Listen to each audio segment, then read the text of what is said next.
이 시간에는 빌립보서 4장 2절에서 3절의 말씀을 가지고 주 안에서 같은 마음이라는 제목으로 잠시 말씀을 증거하도록 하겠습니다. 오늘 본문 말씀은 굉장히 간단합니다.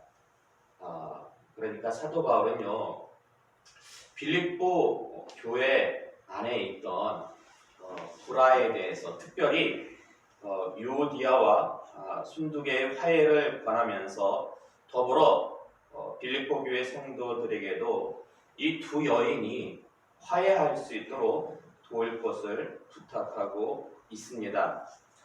제가 보니까 오늘날로 얘기하면은 이 유오디아와 순두개는 아주 교회에서 중추적인 역할을 하는 권사님들, 권사님들과 같은 그런 신분이었던 것 같습니다. 그런데 이 두 분이 마찰이 있어요. 그 마찰이 로마에 있는 사도 바울의 귀에까지 들리는 거예요.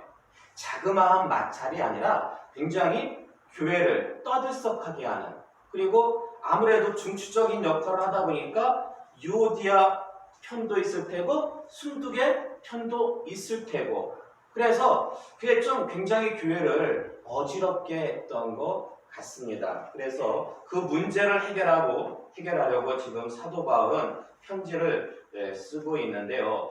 그럼 도대체 유오디아와 순두개는 무슨 일 때문에 불화가 있었던 걸까요? 오늘날로 보면은 큰 교회나 작은 교회나 참 희한해요. 이상하게 한마음 한뜻되기가 어렵더라고요. 큰 교회는 큰 교회대로, 작은 교회는 작은 교회대로 이렇게 좀 부딪히는 경우가 많이 있더라고요. 근데 여러분, 보통 어떤 경우에 많이 부딪힙니까? 여자분들이 부딪히는 경우. 제가 보니까 가장 대표적인 거, 모든 교회가 다 그렇지 않지만은 여자분들이 부딪히는 가장 대표적인 경우는요, 주방 쟁탈전이에요. 교회 주방을 누가 잡을 것인가? 난 그 이해가 안 돼요. 집에서는 그 주방 일하기 싫어하면서 왜 교회 안에서는 그 주방을 쟁탈하려고 하는지 난 그게 좀 이해가 안 되는데, 이상하게 그것 때문에 문제가 되는 교회들이 많이 좀 있더라고요. 그런데 이 유오디아와 순두개는 무슨 일 때문에 불화가 있었던 것인지 성경에는 안 나와요. 성경에는 안 나오는데 2절 하반절 말씀 보니까, 오늘 본문 2절 하반절 말씀 보니까 주 안에서 같은 마음을 품으라고 사도 바울이 권고하고 있습니다.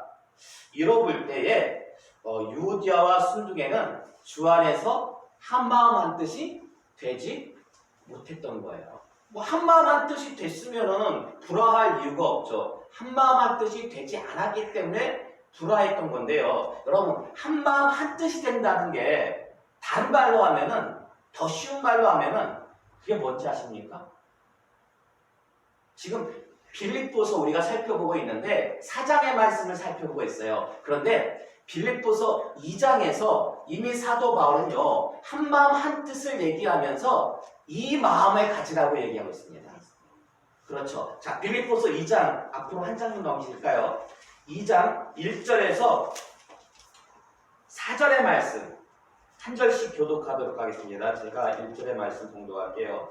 그러므로 그리스도 안에 무슨 권면이나 사랑의 무슨 위로나 성령의 무슨 교제나 긍휼이나 자비가 있거든 마음에 어찌하여 같은 사랑을 가지고 뜻을 합하며 한 마음을 품어 아무 일에든지 다툼이나 허영을 하지 말고 오직 겸손한 마음으로 각각 자기보다 남을 낮게 여기고 각각 자기 일을 돌볼 뿐더러 또한 각각 다른 사람들의 일을 돌보아 나의 기쁨을 충만하게 하라. 아멘. 자, 벌써 사도 바울은요, 빌립보서 2장에서 교회가 일치를 이루기 위해서는 한 마음 한 뜻을 품어야 되는데 누구의 마음을 본받아야 된다?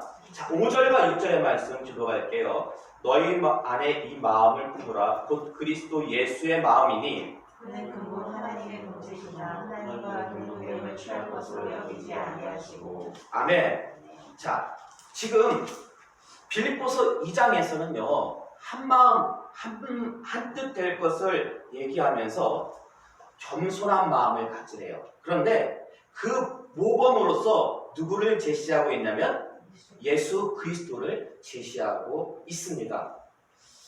그런데 여러분, 지금 빌립보 4장에서 사도 바울이 유오디아와 순두계에게 한마음 한뜻, 주 안에서 한마음 한뜻 겸손하세요, 이렇게 권고하고 있는 거거든요. 그럼 빌립보 2장에서 미리 얘기했잖아요. 언급했잖아요. 그럼 빌립보서 2장에서 바로 이어서 유오디아와 순두교에게 권고를 하지, 왜 건너뛰어서 4장에서 얘기하고 있는 이유가 무엇이겠습니까? 좀 이상하지 않아요, 여러분? 이렇게 글을 쓰다 보면은 그 문맥에 맞는 내용들이 있잖아요. 교회 일치를 위해서 분명히 빌립보 교회는 불화가 있었어요. 그래서 교회 일치를 위해서 빌립보서 2장에서 지금 한마음 한뜻 겸손한 마음 예수 그리스도까지 모범으로 제시했으면 바로 이어서 유디아와 순두계야, 너희들 주 안에서 한마음 한뜻대라, 겸손한 마음을 가져라, 상대방을 너보다 높이 여겨라, 이렇게 얘기하는 게 일반적인 순서잖아요. 근데 그렇게 하지 않고 거기에서는 그냥 서로만 얘기하고 본론은 4장에 가서 얘기하고 있어요. 왜 그런 걸까요, 여러분? 뭔가 이유가 있는 것 같지 않습니까? 이유가 있어요. 분명한 이유가 있어요. 여러분들 혹시 부모님한테 혼나신 적 있죠? 여기 엄마 아빠들은 그 할머니 할아버지들한테 어렸을 때 혼났고, 여기 또 있는 자녀들은 부모님들한테 이렇게 안 혼나고 큰 경우가 없을 거예요. 그런데 여러분, 내가 잘못했으니까 부모님한테 혼나는 거 맞아요. 근데 혼나면서도 기분 나쁜 경우가 있어. 혼나면서도 속된 말로 해서 좀 기분이 더러운 경우가 있어. 어떨 때 그런지 아십니까, 여러분? 여러분 어떨 때 그랬어요? 혼나는데 물론 내가 잘못했기 때문에 혼나는 거 맞아. 근데 이상하게 내가 잘못한 거 이상으로 더 기분이 나빠. 어떨 때 그런 마음이 들었어요? 어떨 때?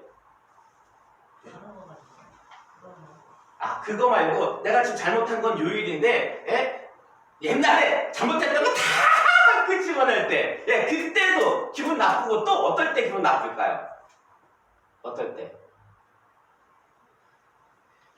비교할 때. 누구랑? 특히 엄친아. 엄친아랑 비교할 때. 엄마 친구 아들은 모범생이, 걔랑 비교하면은, 이거는요, 여러분 이거 아셔야 돼요. 엄친아랑 비교하는 순간 그 훈육은요 말짱 꽝이에요. 그 순간부터 아이들은 귀 막고 아무 소리도 안 들고 오히려 더 삐뚤게 나갈 확률이 커요. 여러분 보세요. 지금 사도 바울이 교회 일치를 위해서 한마음 한뜻 품으세요, 빌립보 2장에서 지금 얘기하고 있어요. 그러면서 모범으로 누굴 제시하고 있어요? 예수님. 여러분, 우리 신앙생활에 있어가지고 가장 모범이 되는 엄친아는 누굴까요? 예수님이에요. 예수님. 근데 예수님을 딱 제시해요. 그런 다음에 바로 이어서 유디아와 순두교에게 너희들 잘못했잖아. 그러니까 너희들 예수님 본받아서 너희들 둘이 잘 화해해. 이렇게 얘기하면 여러분 효과가 아주 많을까요? 아니면 효과가 좀 적을까요? 그렇죠. 왠지 다른 사람들이 볼 때는 당연한 얘기잖아요. 예수님의 그 모습을 본받아야 되지만 본인들, 당사자들 입장에서는 예수님과 비교해가지고 마치 자기들이 굉장히 죄인이 된 듯한 그런 느낌을 가질 수가 있는 거잖아요. 그래서 텀을 둡니다. 사도 바울은요, 보면 여러분 이 바울 서신을 보면은 왜 하나님께서, 저는 그런 생각이 들어요. 예수님의 그 12제자가 있었잖아요. 그 수제자 베드로도 있었고 여러 그 중에는 배운 사람 지식인들도 있었고, 그런데 왜 사도 바울을 특별히 들어서 이렇게 성경을 기록하게 하고 크게 복음의 일꾼으로 들어 쓰셨을까? 사도 바울은 제가 볼 때 정말 머리가 좋아요. 그러니까 하나님께서 성경을 기록할 때에 물론 성령의 감동으로 성경을 기록하게끔 하지만은 그 사람이 가진 그 재능도 이용을 하시거든요. 사도 바울은 그가 이렇게 어떤 문제를 해결하기 위해서 이렇게 글을 쓰는 걸 보면은 교회 안에 문제가 있어요. A라는 사람들하고 B라는 사람들이 어떤 문제로 인해서 충돌을 해요. 그러면은 그 문제를 우리가 어떤 정의라는 관점에서 가지고 공평하게 A와 B 중에서 문제가 있으면은 한쪽은 분명히 누가 잘못한 거죠. 그러면은 우리는 보통 그 문제를 해결해요. 누가 잘못했고 누가 잘했다 이런 식으로. 그럼 10중 8구 잘못했다라고 그렇게 판정을 받은 사람들은 반감을 갖게 됩니다. 심지어는 교회에서 나갈 수도 있어요. 근데 사도 바울은 문제를 그렇게 해결하지 않아요. 사도 바울은 아주 천재예요. 두 마리 토끼를 다 잡아요. 두 마리 토끼를 다 잡아요. 네.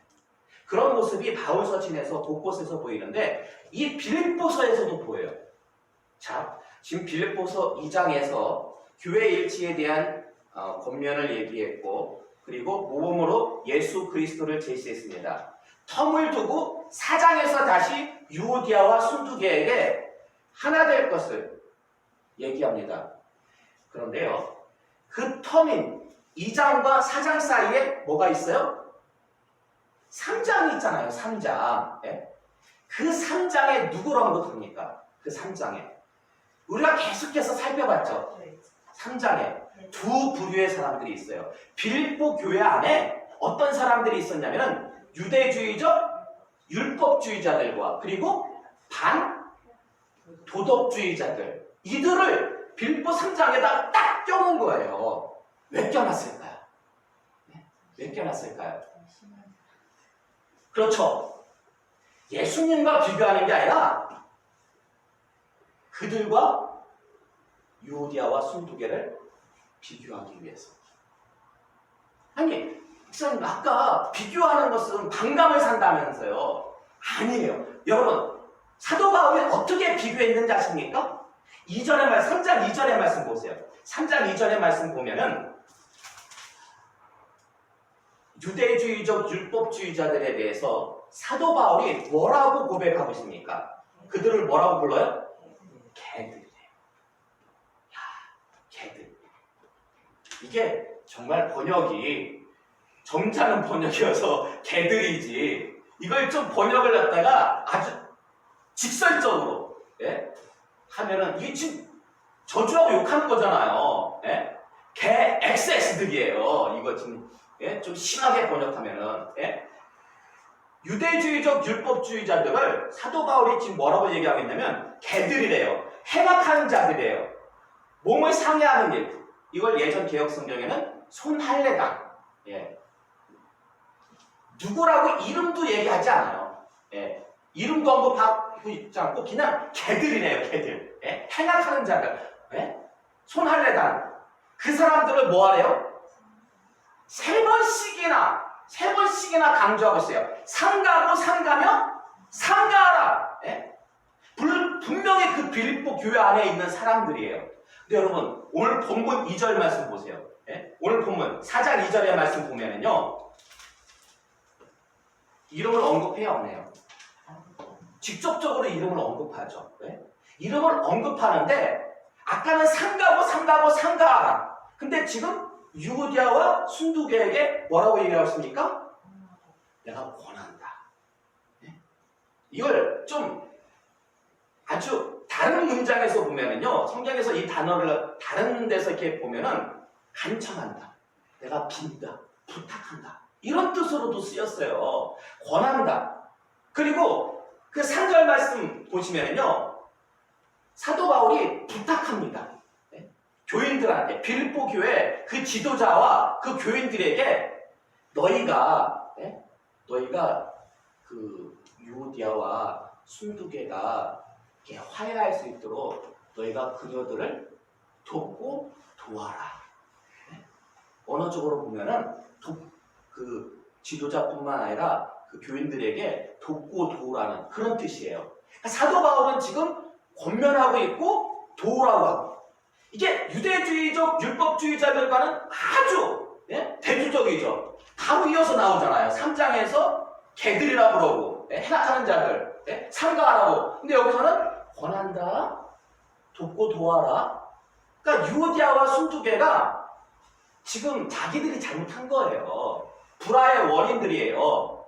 그럼에도 불구하고 앞에 진짜 개들이 나왔잖아요. 사도 바울이 개같이 여기는 자들에 대해서 막 얘기하고 있잖아요. 그런 다음에 자기들한테는 권한다고 그러고 주변 사람들한테 도우라고 그러고, 책망을 받는 입장이에요. 책망을 받는 입장인데 그렇게 기분이 안 나빠 별로. 왜냐면은 같은 교회에 있는 율법주의자들한테는 아주 심하게 얘기하는 반면에 자기들한테는 아주 이렇게 대우하고 있는 듯한 그런 어떤 느낌이 들잖아요. 그리고 3장 18절의 말씀 보세요. 3장 18절의 말씀 보면은요, 사도 바울이 빌립보 교회 안에 있는 그 율법주의자들과 반도덕주의자들 때문에 눈물을 흘려요. 너무 안타까워서 교회가 어지럽혀지는 게. 그 사람들이 무엇을 행했기 때문에? 십자가의 원수. 저들은 십자가의 원수다. 여러분, 이거보다 더 큰 욕이 어디 있습니까? 저들은 십자가의 원수야. 근데 여러분, 오늘 본문 3절 말씀 보세요. 4장 3절 말씀 보세요. 보면은요, 중반절쯤에 뭐라고 나와 있냐면요, 복음에 나와 함께 힘쓰던 저 여인들. 율법주의자나 반도덕주의자한테는 뭐라고 그 사람들을 설명하고 있냐면은 저들은 십자가의 원수다. 근데 유오디아와 순두개는 뭐라고 얘기했냐면요, 저 여인들은 내가 복음 증거하는데 나를 도와서 함께 힘써 전력 질주했던 그 여인들이다.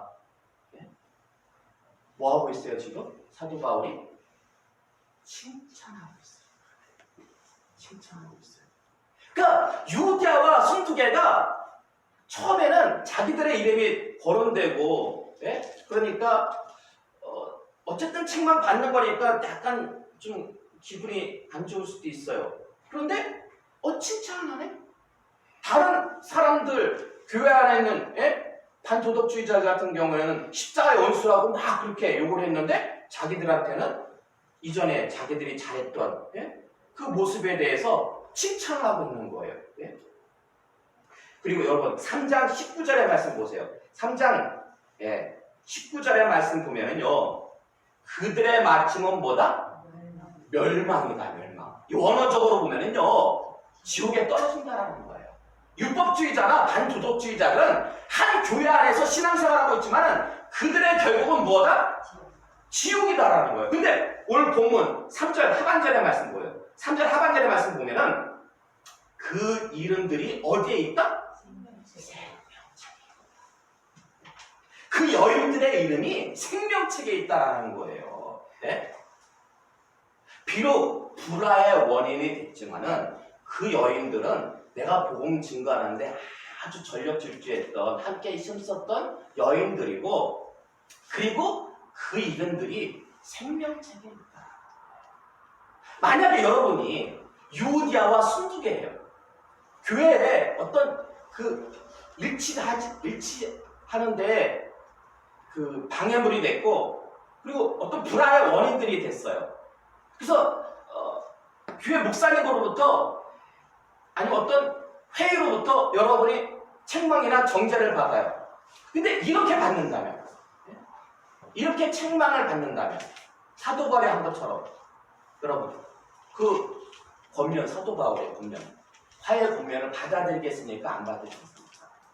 받아들일 가능성이 높죠. 잘못했다고 해가지고 니들 왜 교회를 갖다가 이렇게 어지럽혔어? 하나 되게 못했지. 너희들 예수님을 본받아가지고 너희들 겸손해야 돼. 서로 니들 교만해서 그런 거야. 이런 식으로 단도직입적으로 한다면요, 둘 다 떠날 수도 있어요. 근데요, 사도 바울은 그렇게 안 하고 오히려 그들을 인정하고 그들을 칭찬했어요. 결과는 뭐 나와 있진 않아요. 근데 제가 볼 때 이런 식으로 이렇게 편지를 보냈을 때 아마도 유오디아와 순두개는 화해하지 않았을까? 라는 생각이 듭니다. 여러분, 우리가 살다 보면요, 자녀뿐만 아니라, 분명 자녀를 혼낼 때도 있죠. 그리고 주변에 있는 어떤 사람들이 잘못했을 때 권면할 때도 있고, 있습니다. 그럴 때 여러분, 우리가 어떻게 훈계하고 어떻게 권면을 해야 되겠습니까? 우리가 이러한 모습을 좀 본받아야 될 것 같아요. 이게 어떻게 보면 제가 볼 때 굉장한 지혜인 것 같아요. 베드로가 예수님 3번 부인했잖아요. 예수님께서 나타나셔서 베드로에게 몇 번 질문해요? 3번 뭐라고 질문하세요? 너가 나를 사랑하느냐? 자, 왜 예수님께서 그런 질문을 하셨던 걸까요? 너가 나를 정말 사랑하기를 한 거야? 이런 식으로, 이런 뉘앙스로 질문한 거예요? 아니죠. 사실 베드로는요, 예수님 공생의 기간 동안에 정말 누구보다도 예수님의 수제자로서 예수님은 사랑했던 인물입니다. 근데 예수님을 부인했잖아요. 네? 그래서 그게 마음의 짐이 되고 엄청난 마음의 상처가 됐던 거예요. 예수님께서 오셔가지고 사랑하느냐, 사랑으로서 그 마음의 상처를 회복시키시고 치유하시는 거예요. 회복시키시고 치유하기 위해서 옛 사랑을 회복시키기 위해서 사랑하느냐고 그러면서 사명을 주시는 거예요. 3번 부인했기 때문에 3번 질문하시면서, 그러니까 예수님도요, 너 왜 그때 그렇게 했어? 끝까지 나와 함께 하겠다며 그래놓고서는 계집종 앞에서 나를 부인해? 한 말씀도 그런 얘기 하지 않으셨어요. 그게 잘못했잖아요. 사도 바울도 그녀들이 잘못한 거 문제는 거론도 하잖아. 왜 무엇 때문에 잘못했는지 나오지도 않아요. 사도 바울은 인정하고 칭찬하고 분명하고, 예수님도 와서 회복의 말씀과 치유의 말씀과 위로의 말씀 통해가지고 따뜻한 바람이 그 있잖아요. 이소부가 있잖아요. 사람의 옷을 벗게 만들어요. 사람이 살면서 다 실수합니다. 다 잘못을 저지릅니다. 그럴 때 그 사람에게 가가지고 너 잘못했지, 본인도 알아요. 누구나 그건 그렇게 이해할 수가 있어요. 근데 잘못을 직접적으로 지적하면은요, 글쎄요, 효과가 별로 없습니다. 그럴 때 그 사람은 제가 볼 때 누구나 보니까 하나님께서 주신 재능은 한 가지는 다 있더라고요. 누구나. 그래서 저는 가급적이면은 어떤 사람에게든지 그 사람이 가지고 있는 그 재능을 저는 본받으려고 그래요. 저는 다 이렇게 존경하지 못해도 그래도 전 솔직히 그래요. 누구에게나 신앙이 좀 엉망인 사람도 분명히 가지고 있는 재능이 있더라고요. 그래서 그 모습을 저는 거기서 이렇게 가지려고 해요. 그렇게 하다 보면은 그 사람이 달리 보여요. 그 장점이 보이는 거예요. 마찬가지로 여러분, 누군가가 잘못했을 때에 그 문제를 직접적으로 가지고 접근하기보다는 그 사람이 잘했던 모습, 그 사람과 더불어서 함께했던 행복했던 모습들, 그래서 상대방을 인정하고 넌 잘할 수 있잖아, 위로하고 격려하고 인정하면요, 훈계의 말 한마디 안 했어도 그 사람은 더 큰 어떠한 교훈을 갖게 됩니다.